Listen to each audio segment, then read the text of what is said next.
Your angels are speaking to you. Do you hear them?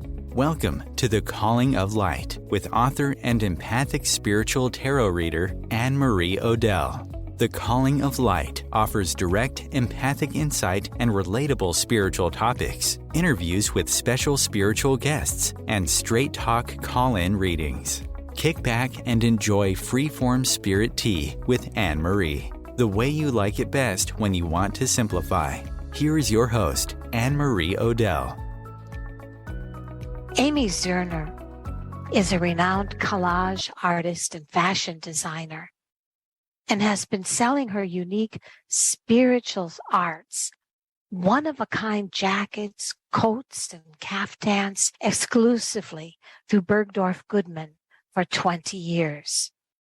She uses an applique palette of luxurious materials, hand-painted and dyed fabrics, vintage textiles, trimmings, antique beads, and embellishments to make her worlds of wonder rich with layers of meaning and imagination. Amy's tapestry collages appear throughout the 40 books and best-selling oracles she has co-created with her husband, author Monty Farber, with more than 2 million copies in print around the world in 12 languages.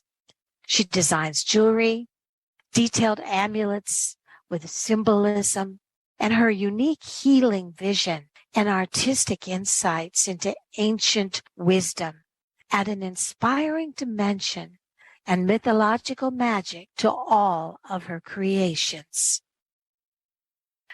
Zerner's pioneering and unique artistic style was recognized by the National Endowment for the Arts with a major fellowship in the category of painting. I want to welcome our guest today, and her name is Amy Zerner, and her husband is Monty Farber. Your art, from what I was reviewing on a video, you described it as goddess psychic psychedelic art and it landscapes of the soul. What came first for you?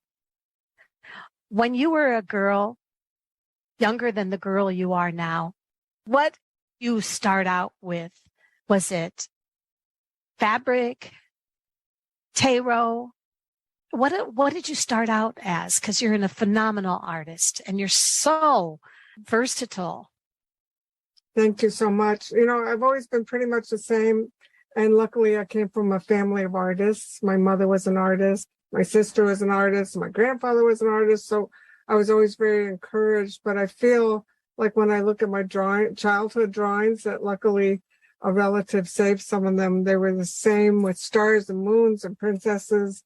And beautiful gowns. I'm a fashion designer too. Always mystical. I mean, I had a very spiritual connection with my mother, and she would do ESP experiments with me when I was little, where I would think of a number, or she would think of a color, and we would work psychically, not having studied it, but it was kind of natural, and she was a very intuitive person. So I feel like I was encouraged to do all the things that I love, and that I'm pretty much the same, and grew up in nature, which inspires my work so much, to feel the connection with the animals and the flowers and the cosmos, the things that I portray in my work. But I guess I actually got into the tarot when I was in college, 1969, 1970. I was in art school, and fellow explorers, girlfriends, we found a book, Eden Gray's first book back then, which was kind of a simple approach to the tarot. Just I vividly remember laying in bed and leafing through the pages, not knowing that I was going to do my own deck, but I just was very attracted to astrology. One of my art instructors, his wife taught astrology. I started taking lessons. And so all these things intrigued me. And when I met Monty in 1974, my husband, he was studying comparative religions, and which we just grew together in our interest. I was studying astrology, so he got into astrology. But in art school, I always wanted a mixture of mediums. I always worked with lots of textures and paint, and I wanted to portray life in all its dimensions. So I one day went into the closet with scissors. In those days, we had just started thrift shopping in a big way. I live in a very interesting artistic community. Our thrift shops were always full of fantastic things. And so in the 60s, I started collecting vintage clothing from the 20s. Back then, it truly was vintage from the 20s and 30s and 40s. And those things, if old movies of those times influenced me. So I think I'm just, I take in so many of these things that I'm attracted to. I'm a treasure hunter, and started working with the fabric in the 70s and working with goddesses. I started studying about Ishtar and the primal goddesses that were the first, creation goddesses. And I love that concept, and it helped empower me. We were into feminism in those days. So I was part of the hippie movement, part of tie-dyeing, beading our clothes, putting those all together in a fine art way. And then when I was approached by U.S. Games, I guess it was 1988 or 89, to do a deck. I ultimately didn't do it with them. I did it with St. Martin's, the Enchanted Tarot. I was just ripe for that, to delve into 78 archetypes of life. And I know it's so popular now for artists to, be very upfront with exploring that journey, that's in the tarot, because all of life is there. But you know what, Amy? To me, as a tarot card reader, there's a lot of beautiful art out there, but not always art that resonates with me. Yes. And I find that your artwork has a very special connection. As you said, I've been using, what did you say the deck I'm using is? The Little Reminders Law of Attraction deck that must have come out maybe 15 years ago. Yes, and I've been using it 15 years then. I've been using it 14 maybe, but I'm on my third or fourth deck now. And like I said, I use tarot cards the same way I do cars. I love tarot art, but for me, they're old friends. Yeah. And once you have read with them, they become a part of you. And so your deck has been my way of starting readings and ending readings. And then in between, I use the old Rider-Waite.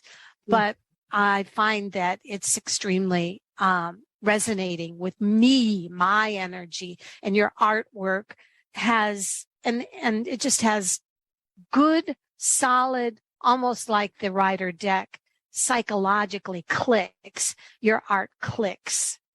Thank you so much. It's very rich, with colors, and because it's made of fabrics, it has a lot of textures and a lot of detail. And I love that. And it's handmade.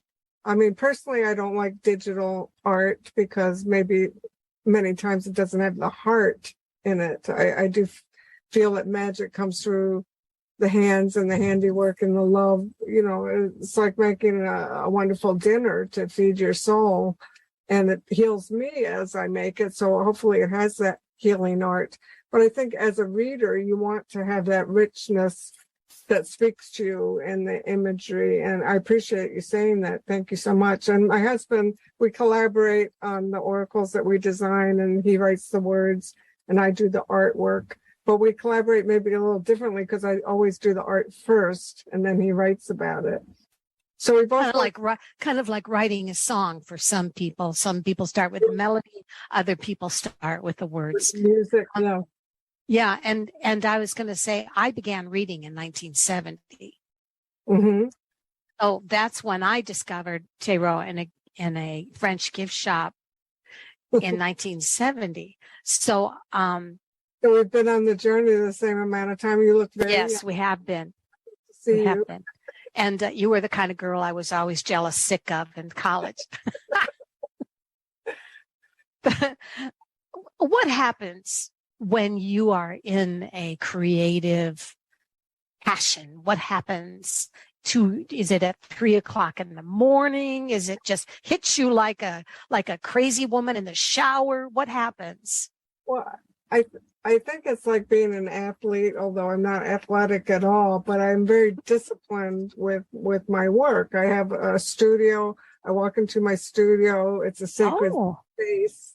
It has the energy of everything I've created there. So when I talk to people about their creative space, it's very important to have all your stuff, and it's a ritual, really, and to me it's where I like to be. So obviously that's why I'm so prolific, because I love it so much. I put a lot of love into it. It feeds me as I make it. I'm always full of ideas. So I have a very large studio with all my bins and boxes of things I've collected. Those are my raw materials.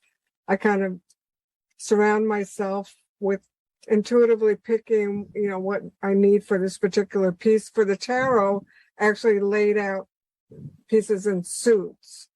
So I did all this. Are you an organized artist? I mean, are all these things in organized boxes and things, or is it just all over? No, they're organized. There's sky, there's trees, there's animals. To a certain extent, I never organized enough because there's so much stuff. But I need that stuff. Right. It's my collection. That's my treasure chest. But in the tarot, I did the swords first because I wanted to get those out of the way, get the conflicted cards out of the way. They turned out to be some of the most beautiful because we learned from those, right? I mean, I was younger. I did these in 1988. So, we mature with all of our life experiences, and sometimes you don't want to face the more difficult aspects of life. But that's what the beauty of the tarot. It helps you embrace it and face it and understand it in the outside world and in your inner world. So to me, it's always this diary kind of concept, my work. It explains where I'm at now. It feels the pulse, the universal pulse of what's going on in the collective, because we're influenced, whether it's astrological, by the energies, or the growth of our the culture, that we're in, and it's a very interesting time that we're in now. I designed a couple of oracles over the pandemic because I was going to ask. Yeah, I had the time and the inspiration. I did the Wild Goddess Oracle because feeling a little trapped as an Aries. We don't like that. We don't like to. So I wanted to feel wild. I wanted to tap into the energy that I could. And I always feel it's coming through me, right? It's really a channeling kind of experience. And I think Monty writes that way too. You're in your sacred space, your studio. You allow what's supposed to come through in that moment. And it's an adventure. I don't sketch at anything ahead of time. That would be boring for me to just kind of fulfill a sketch. I let it come through me, and that's like you're totally spontaneous. Yeah. And me, maybe that's the Aries in me. We like something new all the time. We like to be in the moment and just act, right, without too much preconception. So I like that. I found an art form that allows me to do that. It's a lot of cutting and piecing, not to say it's easy. There's a lot of tedious aspects to what I've invented as my art form, because it's all sewn together. It's pieced together. Everything is in its right place. To me, that's very calming. So when you create tarot cards and you're creating the design for the cards, you're creating the tapestry first. Is that correct? Yes. And then I allow the story to come through, but it's not articulated until Monty writes about it. But he sees the whole story. It's a very wonderful collaboration that way. It sounds like a real soulmate collaboration. Totally. We've been together 47 years. And no, that's totally a soulmate collab. Yeah. So when you're finished, then do you take a picture of that tapestry? Yeah. And what kind of camera do you use for something like that? Because they're so colorful and rich.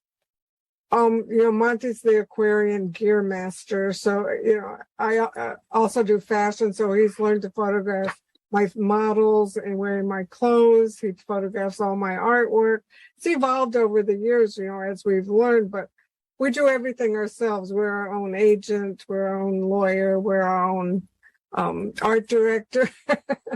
we Wow. we like to have skills. Sometimes we've been forced to learn skills. But I didn't start out being a fashion designer. The opportunity presented itself, so I went for it. Now I'm in the most luxurious store in the world, which is Bergdorf Goodman. Oh, really? What is the name of it? Bergdorf Goodman. There's only one Bergdorf Goodman. It's owned by Neiman Marcus, but it's a luxury department store. That was my first store. That's my only store for 22 years. And where is that? It's in New York City. Of course. But I'm saying sometimes you don't know exactly how you're going to do something, but if you throw yourself into it, you learn how to do it, and it makes you a more whole human being. I think people should learn new things all the time. It keeps you young. It keeps you interested. It helps you understand how the world works in many dimensions in business, the creative process, and there's always new tools that you have to learn.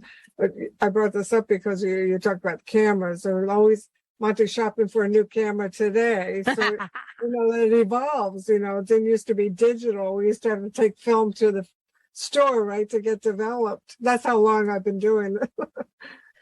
So the clothing that I have seen that you create is very flowing, very goddess-like, right? And the old styles of some of your clothing I used to see, the older styles, had almost tarot type work on them. But the ones I'm seeing now seem to be more velvets and flowing fabrics without the embellishment. Yeah. Would that be correct?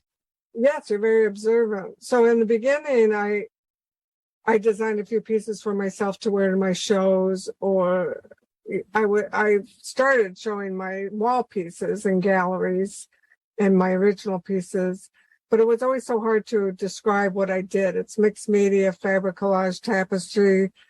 So I put my art on the back of my jacket, right. So I could just say, this is what I do, instead of making a long story about it. So I had a handful of them. And those are my favorite that have my artwork on them, because it's a real piece of art. And I ran into an old friend. She said, I love these. I work at Bergdorf Goodman now, and I think the buyer should see these. And anyhow, they took them right away. I had just ones I made for myself at that point. So I was thrust into this evening department. And over the years, because I've been there for 22 years, the first time this woman said, I love this jacket, I want to buy it, but can you take the artwork off of it? Oh. And I was like, did you slap her? No, I did it. And I wanted the sale, right? And I wanted the sale for the salesperson. So I found a way to do a bunch of new styles that were still me, that still had my Amy Zerner signature look. Your flow. The flow, the goddess, the collage of fabrics and textures and embellishments, but not as elaborate maybe as some of the others. Of course, I love when a customer does like my total art.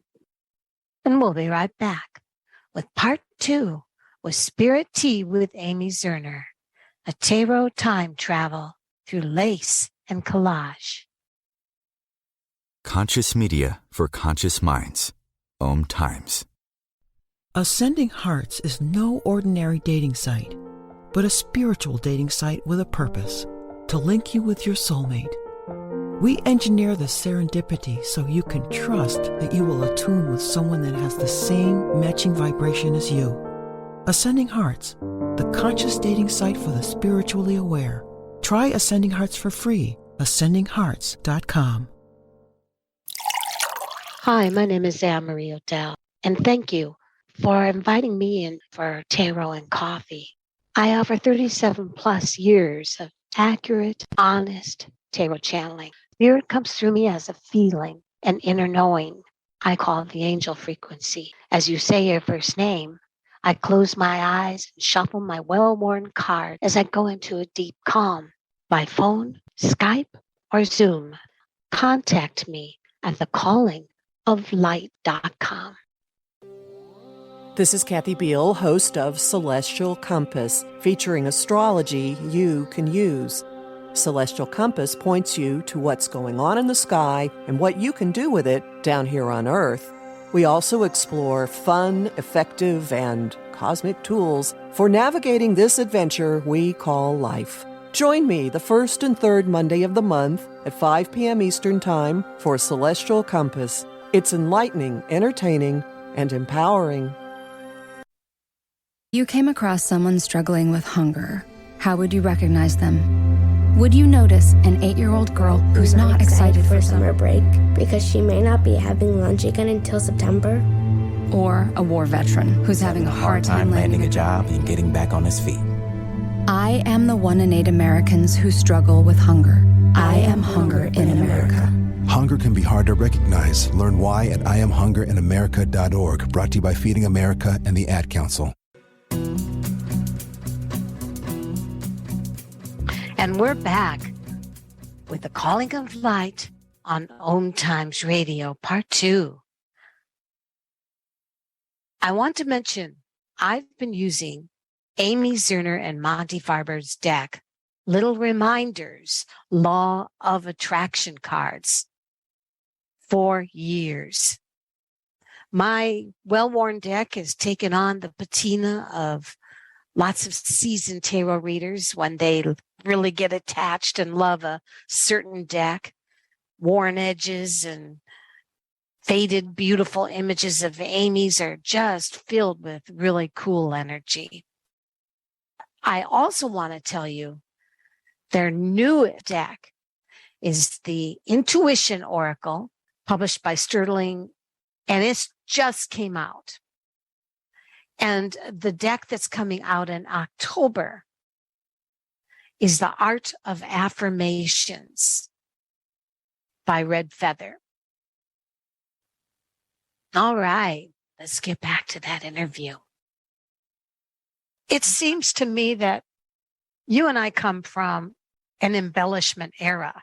Yeah. You know, I remember so much detail on paintings and drawings and tapestries. I remember having my old hippie apartments filled with antique tapestries from the Victorian era. Yes. I was all about tapestries. Yeah. And then later on, it seemed to go into my tarot cards.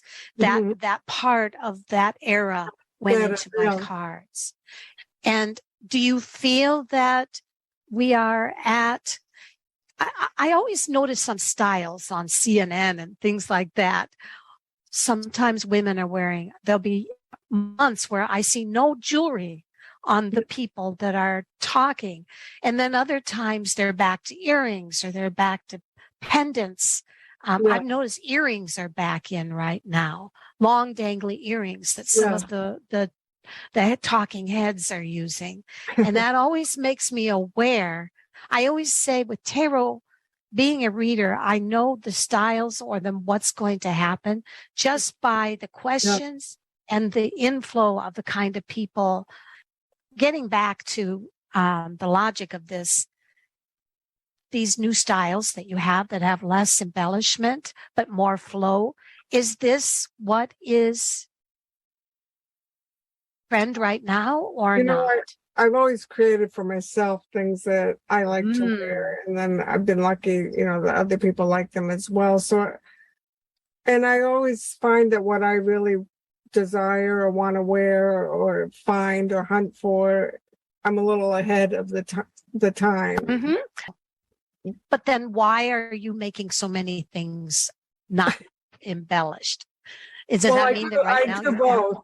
Believe me, I do both. But I think, just in general, a lot of people are afraid to stand out, afraid to be so flamboyant, afraid of color. I mean, I sell in New York City. Black is still black, it's a protective mechanism. But as far as we came from the hippie era, we wanted to be different. We wanted the individuality. We wanted to hunt for something, unique. And Right. if we had to make it, we made it. So I do see trends. I love to observe trends like you do. I mean, that's why we love tapping in, right? We're always tapping into the energy. And I was very surprised to see this homogenized look with young women, especially that they all wanted that same outfit, the same jeans and the same look. And for so long. And then women, and when I work very closely with women, how women feel about themselves, and the whole self-esteem issue is huge, whether you're a gorgeous model or or worried about your weight. It's women pick on themselves so much, and their choices, lots of times they're insecure about. Sometimes, once in a while, it's refreshing. A woman knows her color, how she wants to feel, the length of the jacket, all of that. I'm always learning by working very hands-on with women, but lots of times you want to get them to try on something. So, if I'm there with them, let's try something different. You don't need that same style anymore. And they feel like a goddess, once they try. I admire the salespeople that work with women, especially in this store. They have to be very psychic and intuitive. They only get this one chance to make the person feel comfortable, to make them trust them, right? To pick out. And it's work lots of times shopping for these, for people like this. They have a certain specific occasions and whatever. But I'm always learning as I go, and I can tell, you can tell someone's style if they're aware of their style. That's very important. We're all different. We all have different rising signs. We all have different colors, that make us come alive or calm us down. What are your favorite colors to work with right now? Do you have any? I've been working harder. I think, as the world had become kind of dark and scary, I got brighter in my palette. So you went opposite. Yeah. And I'm always as surprised, to see what comes out. So I've been working just lately. I might be doing a new tarot deck. I would never say never. It's a lot of work, right, to do 78 cards. But what is your most recent tarot deck? We just came out with the Intuition Oracle, which is an oracle. It's 52 cards. Just came out for Sterling Ethos as the publisher. And I loved working. That was kind of paper and pen and ink and magic markers, those kind of techniques, smaller pieces when I do paper. Enchanted Tarot, and I did the Enchanted Love Tarot, I guess, in 2005. And that was all fabric, and that was all about relationships and love. So there's always a lot to explore. The thing as a tarot card reader, that I am absolutely passionate about, not only is the artwork, but the smell of the ink and the paper that it's put on. Because if it's flimsy or if it's too thin, then it's not going to last. No. And a quality paper with beautiful ink, to me, as well as the art, represents the quality of the cards. Yes. Because they have to be able to fall in place in my hands in such a way that the entire experience of reading comes together. Yeah, I mean, you're connecting your mind and your body and connecting with your client. As creators, lots of times we don't have that final say working with the publisher. It comes down to dollars and cents. The price of paper has gone up so high. Yeah. There's importing issues. There's, size of the book issue. We have packaged ourselves many of our projects, and I do know a lot about printing and about paper stock and all of that. Our Intuition Oracle they're very flexible, and they have a strong varnish on them. Some of them I wish were thicker, and then some of them we have our Creativity Oracle. It's very thick and people love it. People are very specific about the size of the cards, and people know a lot, like you, of what you want it to feel like, and it's very important. To be right, to be approximately just a little bigger than the size of the hand, not so big that they become clumsy. Yeah, we redid our Enchanted Tarot. They're quite large cards, and of course, as the artist, I like seeing them bigger. And I have small hands. Beautiful, yeah. I have no problem shuffling them. I don't like, ripping through them. Like a Las Vegas shuffle. I'm very, I handle them. You have to be careful with your cards. Don't be too rough with your cards. They are paper, after all. And you want it to last. I luckily, being the creator, I have access to as many decks as I want. So if it wears out, I can grab a new one. But what's nice about a deck that you've used for a long time, it has the energy of all of your hands and all the questions and all the love and situations. Go ahead. I always say that when it comes to tarot, first I get to know it like a friend, and I absorb its artwork. And then it's just basically about touching it. I can almost just feel what it is by touching it and not even barely even looking at it. But it's like getting to know a new person. You absorb their presence, you absorb their energy, you absorb what they wear and what they look like. If you're interested. Like, and then after a while, that all becomes so ingrained and part of you that you don't even notice it anymore. Well, they are your friends. I always say that about our decks. There are friends that are there to help you and guide you and remind you. They're wonderful friends. When I saw your video, you described something that I thought was very interesting. You said that young people were coming back to energy and to the. Can you tell me a little more about that? I think do you feel that younger people are being?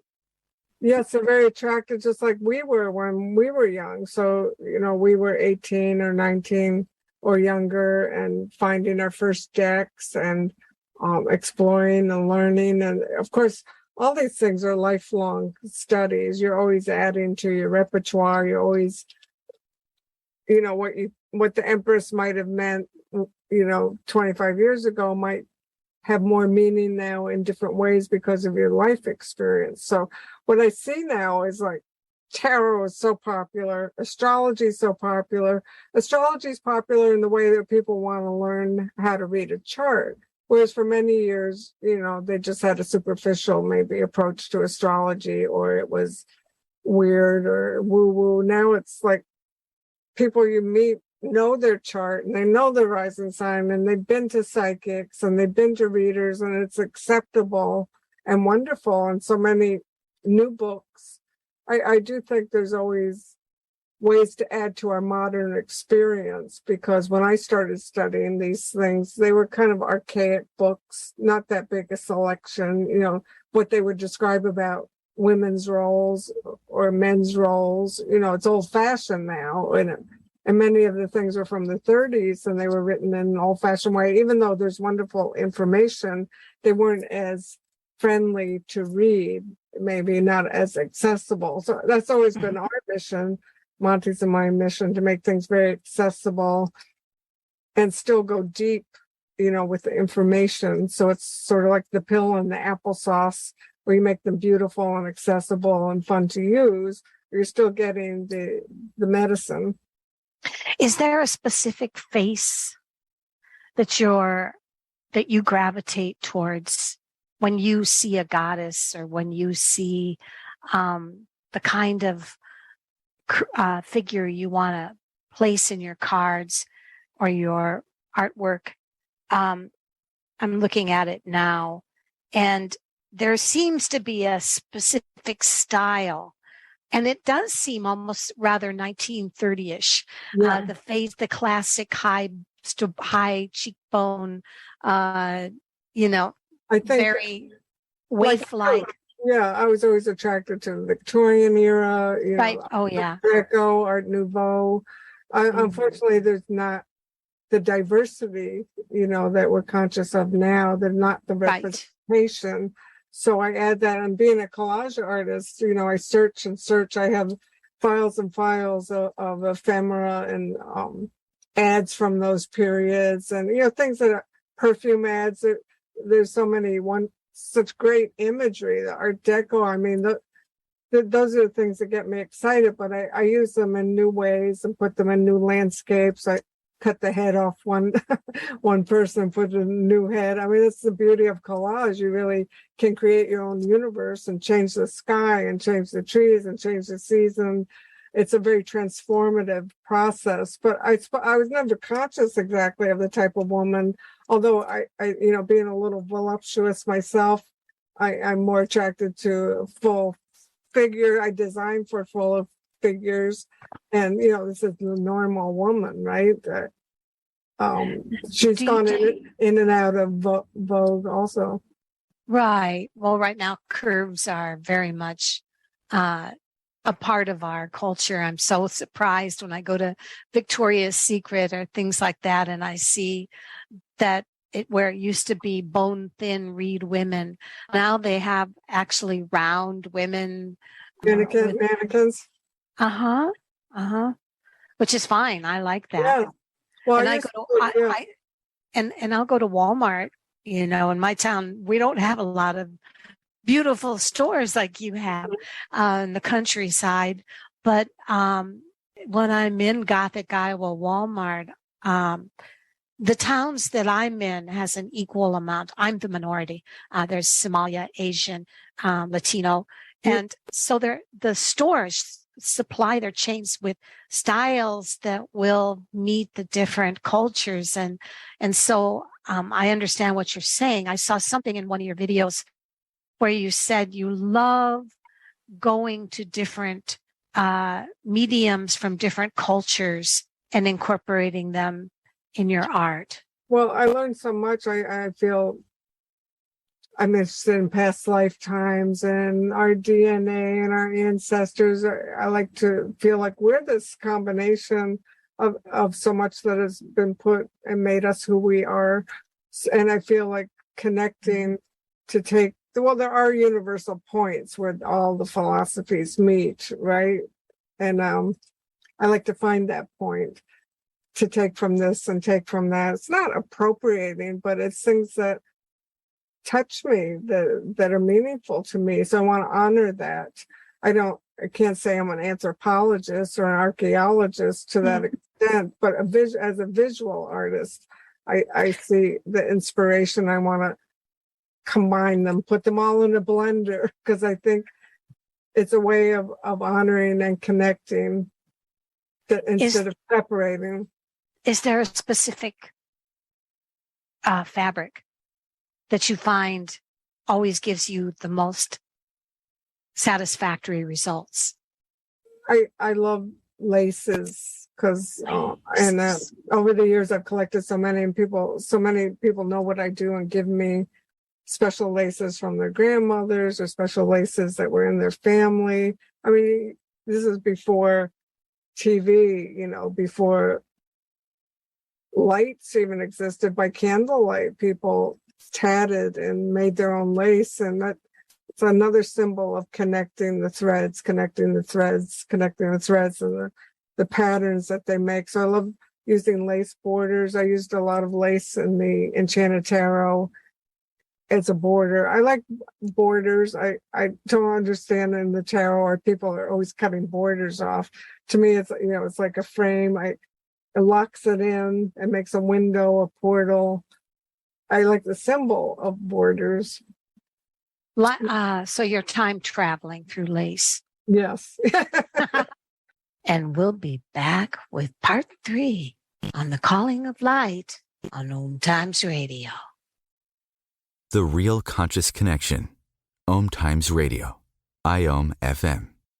Humanity Healing International is a small nonprofit with a big dream. Since 2007, HHI has been working tirelessly to bring help to communities with little or no hope.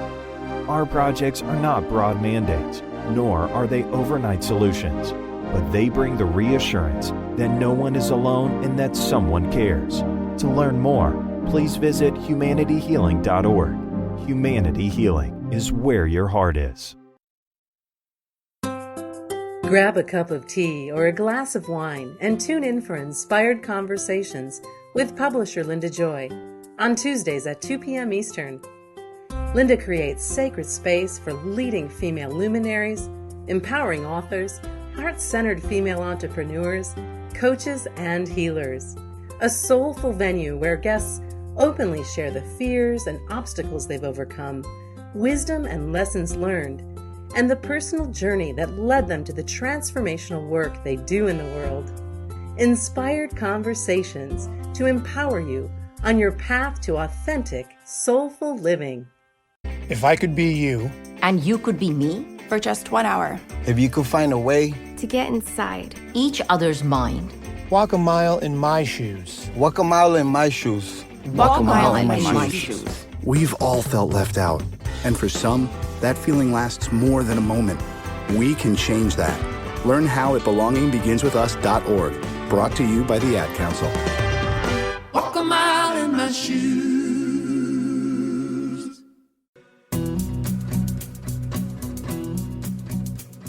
Amy Zerner also has a beautiful Goddess Couture collection in New York. Beautiful dresses for large and small bodies, flowing fabrics. Some of these are not as embellished, and yet they seem to fit right into the times and are in sync with Amy Zerner's Renaissance. Is your spiritual channel the most through the goddess? I think the goddesses have provided a wonderful archetype for me to tap into. Archetypes. That's what I loved about astrology when I first started studying. I love the symbol of Pluto. I love the symbol of the sun, where I could take it visually and go very deep with all the meanings. So the goddesses also, I think we always need to empower ourselves, to be mindful, honoring the talents, the gifts, the powers that we've been bestowed with. So working with the goddesses helps me do that. I know there's so many roles that we all play, and it helps me tune into, one thing I like to do when I do goddesses are the headdresses. It symbolizes what's going on in our minds and what it's projecting out into the world. And I want to thank Amy for joining us on OMTimes Radio on the Calling of Light. Thank you, thank you, thank you. Our interview came at a halt with computer technical issues, but we did have enough time to talk about if she felt that Ukraine and Russian influences concerning the headdresses she was speaking on would be more trend in the coming year.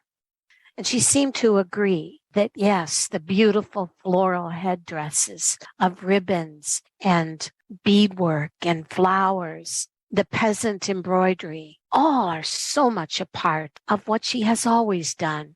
But we may see that heavy influence of the Ukraine and Russia coming into current trend styles. I want to thank her for being my guest, how she channeled her studio of beautiful antique lace, beads, fabrics, the things that she sees in the different stores and places that she goes, that she brings back and place in categories in her studio. You to access into your creativity. We are coming to an end. I would like to include a small meditation for you, just so that you can fully embrace your inner goddess and creativity. Imagine, if you will, a baby blue mist forming around you, encompassing your body, like a soft, fluffy cloud on a bright summer day, protecting you from the rays and the heat of midday sun. And imagine your body is weightless as the baby blue mist lifts you into its strong, loving arms and transports you through time and space to a forest glade where the trees say welcome, so good to see you. Imagine honey and nectar on the table of the Greek gods and the lavish feast that is spread for distinguished guests. Huge roasts rotating on the spit, the aroma of freshly baked bread, and the fruits of the day in their glorious colors. Barrels of deep red wines and urns filled with sweet mead, goblets and chalices brimming to the top, and the court jester taking a bow, and the goddesses with their highly arched, painted brows, and the dark-headed gull strutting across the courtyard, proudly displaying his plumage adorned with glittering jewels. Imagine yourself as one of those jewels, a star twinkling up there in the black velvet sky, looking down on the earth and all her inhabitants delighting in nature. Green pastures and peace, their slow, steady pace, and the emergence of consciousness. Forest floor is a carpet of gold and red leaves, broken twigs and pebbles and stones, and the gurgling stream is more delicious to drink from than all the wine and mead in the world, and the reflections from the sunlight on the water are far more elegant and sparkling than jewels. When night falls, the light from the stars and the moonbeams filter through the willowy branches of the tall trees, and all is still and quiet while most of the animals sleep. As you join in their slumber, you quickly open your eyes and your ears at the sound of a faint cry from the wood, and following the sound, you come across a badger that needs your help. Reassuring the animal, you gently untangle it from roots, and there you go.